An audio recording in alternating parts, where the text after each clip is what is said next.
कामाच्या ठिकाणी महिलांचा लैंगिक छळ रोखण्यासाठी असलेल्या पॉश कायद्याबाबत महिलांमध्ये अजूनही जागरूकतेचा अभाव आहे। या संदर्भात कोल्हापूरमध्ये प्रशिक्षण सत्र पार पडलं। महिला आयोगाच्या अध्यक्षा रुपाली चाकणकर यांनी यावेळी महिलांनी धाडस दाखवत तक्रारी नोंदवाव्यात असं आवाहन केलं। समाजातील विकृत मानसिकता बदलण्याचीही गरज असल्याचं त्यांनी स्पष्ट केलं आहे। कोल्हापूर जिल्हाधिकारी कार्यालयातील ताराराणी सभागृहात पॉश कायदा 2013 म्हणजेच कामाच्या ठिकाणी महिलांचा लैंगिक छळ प्रतिबंध, मनाई आणि निवारण या विषयावर प्रशिक्षण सत्राचं आयोजन करण्यात आलं।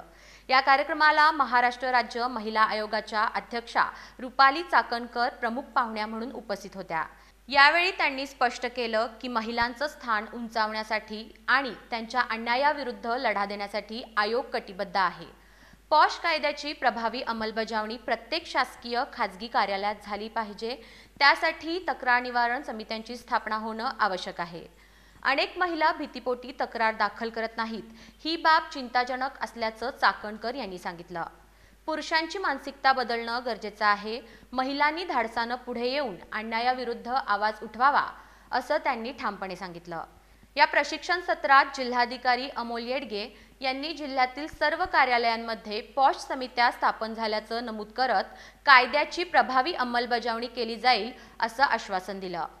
त्यांनी लक्ष्मीमुक्ती योजना आणि महिला सक्षमीकरणाच्या विविध उपक्रमांची माहिती दिली। सदस्य सचिव नंदिनी आवाडे यांनी प्रशिक्षण सत्राचा उद्देश स्पष्ट केला। प्रशिक्षक अमृता करमरकर यांनी कायद्याबाबत सविस्तर माहिती देत उपस्थितांच्या प्रश्नांची उत्तरं दिली। या कार्यक्रमात जिल्हाधिकारी अमोल येडगे, महिला आणि बाल विकास अधिकारी सुहास वाईंगडे, MIDC प्रादेशिक अधिकारी उमेश देशमुख तसंच विविध आस्थापनांचे अधिकारी आणि सामाजिक संस्थांचे पदाधिकारी उपस्थित होते।